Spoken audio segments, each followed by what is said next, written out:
In my previous episode of Puri web series, you have an idea about the Puri Mohana.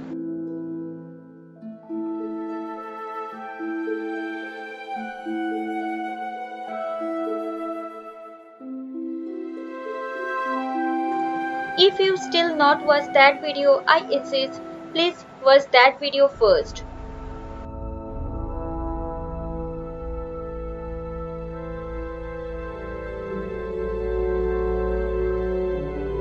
The link is in the I button and in the description box below.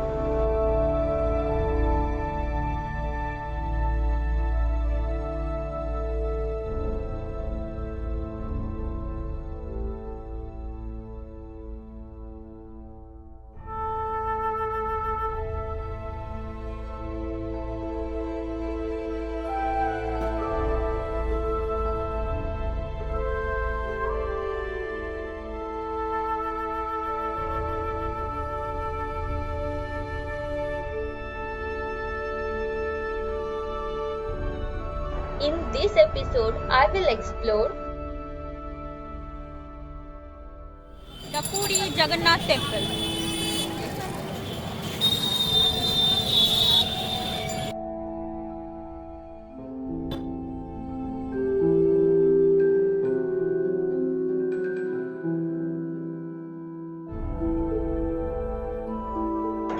and Gundicha temple के सामने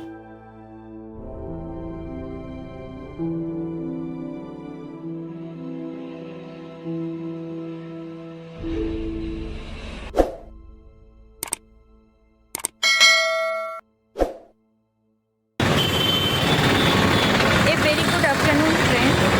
तो अभी मैं जा रही हूँ Jagannath temple में, तो चलिए मेरे साथ जगन्नाथ टेम्पल के रोड।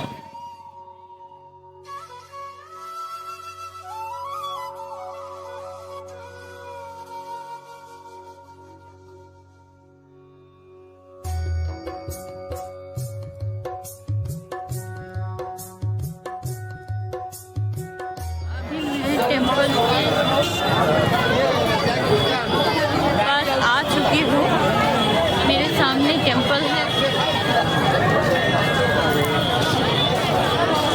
आपको दिखा।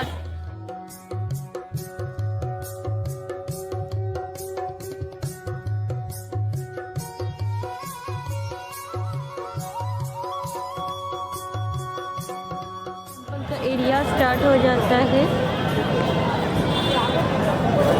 मुझे अभी थोड़ा इस टेम्पल के बारे में थोड़ा सा बताना है, पर कहाँ पे बताऊँ। मैं ये जगह सर्च कर रही हूँ, मुझे जगह नहीं मिल रहा है क्योंकि इतना ज़्यादा भीड़ है अभी टेम्पल पे।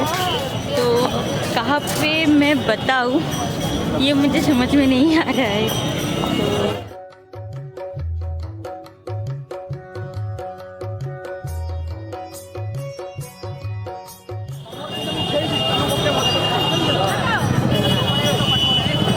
ये जो आप सामने एकदम स्तंभ देख रहे हैं, इसको अरुण स्तंभ बोलते हैं। इस अरुण स्तंभ एक्चुअली पहले कोणार्क के सन टेम्पल में था। अरुण है जो सूर्य देव है, उनके सारथी का नाम है अरुण। तो ये कोणार्क का जो सन टेम्पल है, मैं मेरे कोणार्क के वीडियो में आपको पूरा डिटेल में बताऊंगी। वो एक रथ के स्ट्रक्चर में है और उसके सारथी थे अरुण, और ये अरुण स्तंभ एकदम कोणार्क टेम्पल के सामने था। तो अभी अरुण स्तंभ को कोणार्क सन टेम्पल से यहाँ पे स्थापित कर दिया गया है जगन्नाथ टेम्पल।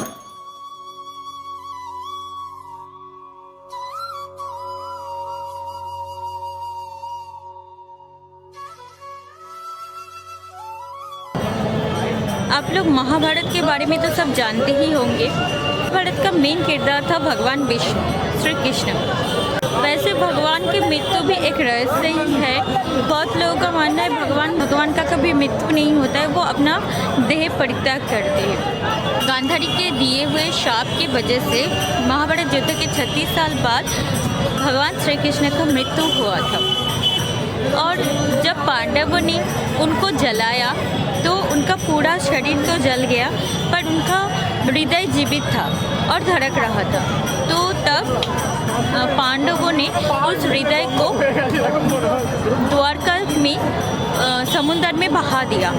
तो वही हृदय समुद्र में बहते हुए द्वारका से पुरी आ गए। अब उस समय में पुरी का पुरी मैं आपको बताती हूँ। समय में पुरी का राजा हुआ करता था महाराज इंद्रद्युम्न। अब महाराज इंद्रद्युम्न को एक दिन स्वप्न में भगवान विष्णु आए और उनको भगवान विष्णु ने इंद्रद्युम्न को अपना एक मंदिर निर्माण करने के लिए कहा था। ड्रीम के वजह से महाराज इंद्रद्युम्न ने और भगवान ने उनको बोला था माधव मूर्ति को उनको पूजा करना है और नील माधव के लिए मंदिर बनाना है। तो उस समय महाराज इंद्रद्युम्न ने अपना बहुत सारे आदमी को भेजे नील माधव की मूर्ति को ढूंढने के लिए। तो उनमें से एक था विद्यापति।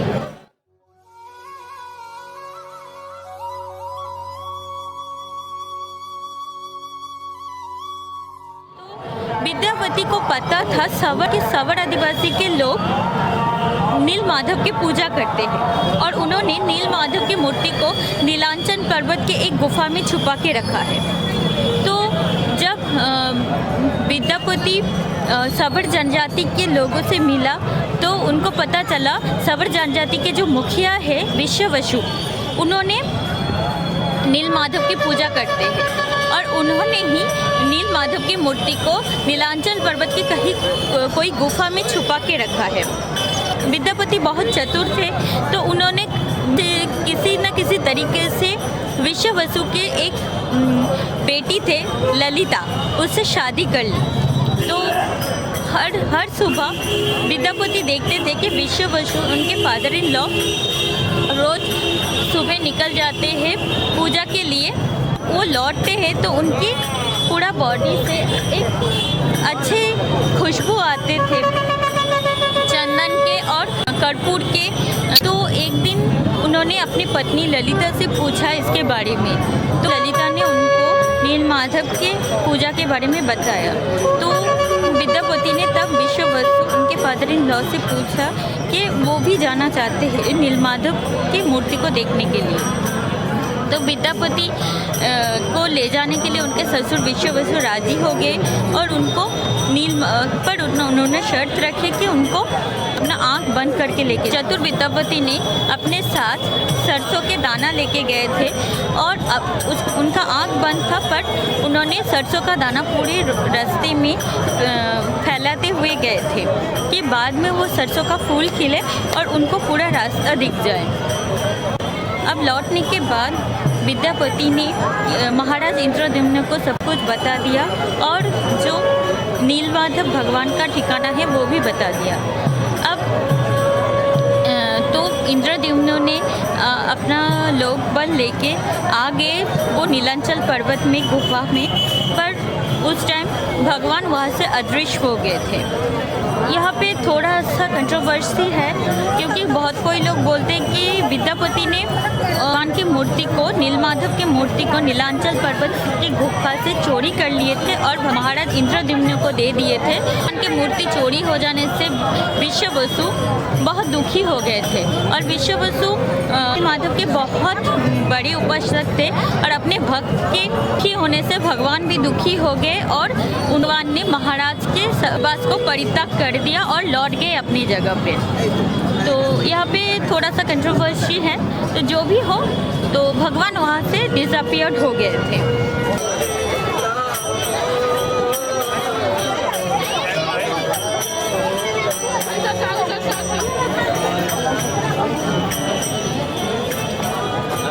तो उसके बाद महाराज इंद्रद्युम्न फिर से समझ नहीं पाई कि उनको क्या करना है। तो एक दिन फिर से उनके इंद्रद्युम्न के सपनों में भगवान आए और फिर उनको बोले कि आप एक मंदिर बनाओ और मंदिर पूरा होते ही मैं वहाँ पर विराज करने लगूँगी। तो इंद्रद्युम्न ने वो ड्रीम को मायने रखकर एक मंदिर निर्माण कर दिया।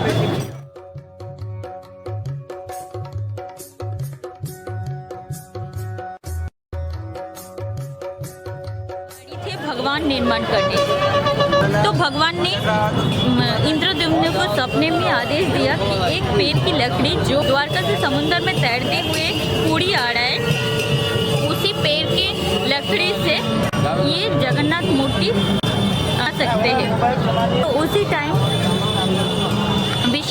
भगवान विश्वकर्मा एक बूढ़े आदमी के रूप में आए और महाराज को बोले वो मूर्ति बना सकते हैं। पर इतने में जो लकड़ी तैर के आए थे वो द्वारका से, वो लकड़ी कोई उठा नहीं पा रहा था। वो इतना भारी लकड़ी थे, 100 आदमी मिलके भी उसको उठा नहीं पा रहा था। तब महाराज इंद्रद्युम्न समझ गए कि भगवान अपने भक्त के अलावा किसी के हाथ से नहीं आएंगे। फिर इंद्रद्युम्न ने नीलमाधव की सबसे बड़ा भक्त विश्ववसु को बुलाए और एवरीवन सरप्राइज विश्ववसु ने अकेले ही उस भारी भरकम लकड़ी को उठा के मंदिर तक लेके आ गए।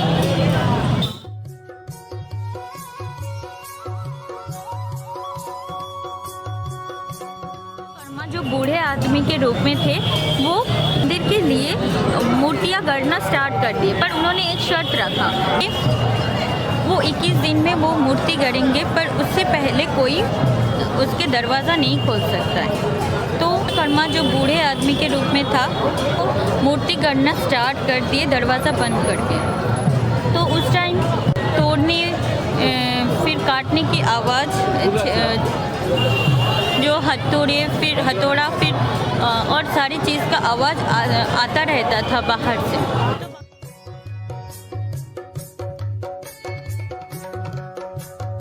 आवाज़ सुन पाता था। पर एक दिन महाराज इंद्रद्युम्न की रानी जो थी गुंडीचा, उन्होंने जब मंदिर के दरवाजे के ताके कान लगाए तो उनको कोई आवाज़ सुनाई नहीं दिया। तो वो थोड़ा कंसर्न थे बूढ़े आदमी के हेल्थ को लेके, तो वो डर गए और महाराज को बोले कि बूढ़े आदमी शायद उनको हेल्थ कोई इशू हो सकता है या फिर मर जा सकता है, तो हमको खोल के देखना चाहिए। तो फिर गुंडीचा और महाराज इंद्रद्युम्न ने दरवाज़ा खोल दिया और वो बूढ़े आदमी वहाँ पे डिसअपियर्ड हो गए। और महाराज देखे वहाँ पे 3 अधूरे मूर्तियाँ थे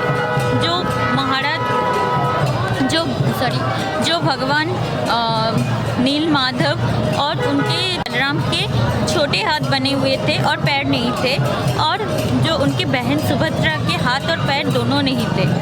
तो महाराज इंद्रद्युम्न ने इसी को भगवान का इच्छा माना और मंदिर में एस्टेब्लिश कर दिया।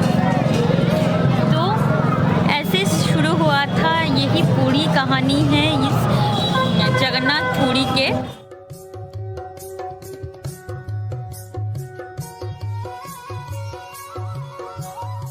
इस मंदिर के चारों साइड में चारों द्वारे हैं, जो एकदम क्रॉस में जो गेट द्वार आपको दिख रहा है, गेट सिंह द्वार है, और 3 साइड में एक व्याघ्र द्वार, एक हाथी द्वार और एक अश्व द्वार है।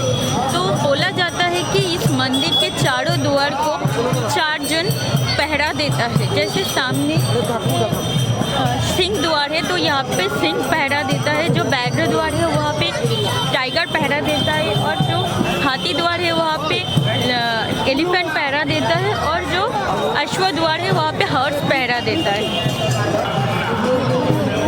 मंदिर के आप एकदम ऊपरी भाग में आप देखेंगे वहाँ पे आपको एक चक्र दिखेगा। उस चक्र को नीला चक्र कहते हैं। वो चक्र अष्ट धातु से बना हुआ है और वहाँ पे 8 स्पोक्स है। उस 8 स्पोक्स को बोलते हैं नवगुंजर, और वो जो आठ मेटल के एलॉय से बना हुआ है, उसको अष्टधातु बोलते हैं। ये जो टेम्पल आप देख रहे हैं वो ओडिया आर्किटेक्चर पे बनाया हुआ है। ये कार्विलिनियर शेप में है। जो नील चक्र है वो एकदम आप देख सकते हैं एकदम मंदिर के टॉप में है, और वहाँ पे वो नील चक्र के साथ जो टैग है उसको बोलते हैं पतित पावना। इस मंदिर के अंदर बहुत सारे छोटे छोटे टेम्पल्स हैं, तो उसमें से एक टेम्पल है बिमला टेम्पल, जो पुराण में सती के पैर इस जगह पे गिरा था, तो वहाँ पे बिमला टेम्पल है। तो इस बोला जाता है कि जगन्नाथ भगवान को जो खाना दिया जाता है वही खाना फिर बिमला टेम्पल में भगवान को देते हैं, उसके बाद वो महाप्रसाद बनता है। चलिए अभी हम लोग गुंडीचा टेम्पल चलते हैं, क्योंकि तो कैमरा अलाउड नहीं है, तो मैं आपको अंदर का वीडियो नहीं दिखा सकती हूँ। तो अभी गुंडीचा टेम्पल जाने के टाइम आपसे फिर बात करते हैं।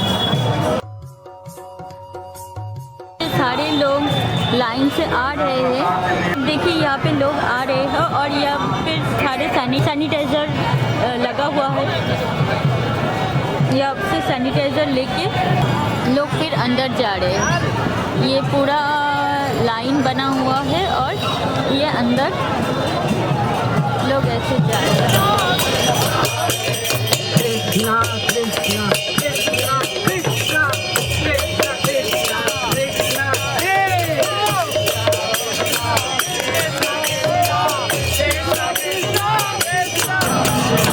तो आइए चलते हैं अब गुंडीचा टेम्पल में।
यादवाय माधवाय केशवाय नमः।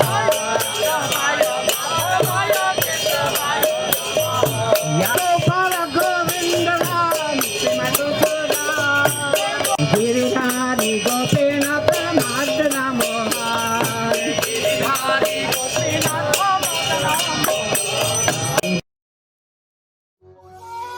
अभी मैं हूँ गुंडीचा टेम्पल के सामने। आप मेरे पीछे देख सकते हैं ये गुंडीचा टेम्पल है।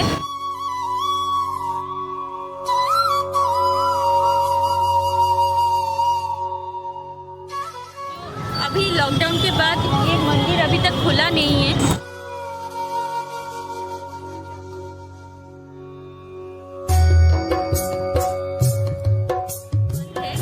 तो जगन्नाथ टेम्पल के जब रथ यात्रा होते हैं, जगन्नाथ देव उनके भ्राता बलराम देव और बहन सुभद्रा जब रथ पे निकलते हैं उनके मौसी के घर तक, तो वो रथ यात्रा जो मेन जगन्नाथ टेम्पल है उससे ये गुंडीचा टेम्पल तक आता है।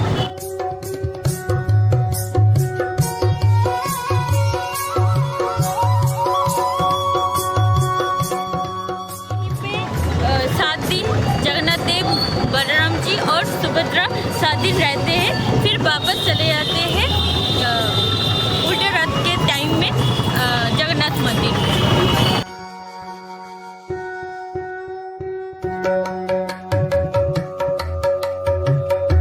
If you like this video, please give it a big thumbs up. For more such contents and information, please subscribe to my channel and press the bell icons to get instant notification whenever I upload a new video. See you in the next episode of this web series. holiday in Puri. Finally, thanks for watching and bye bye.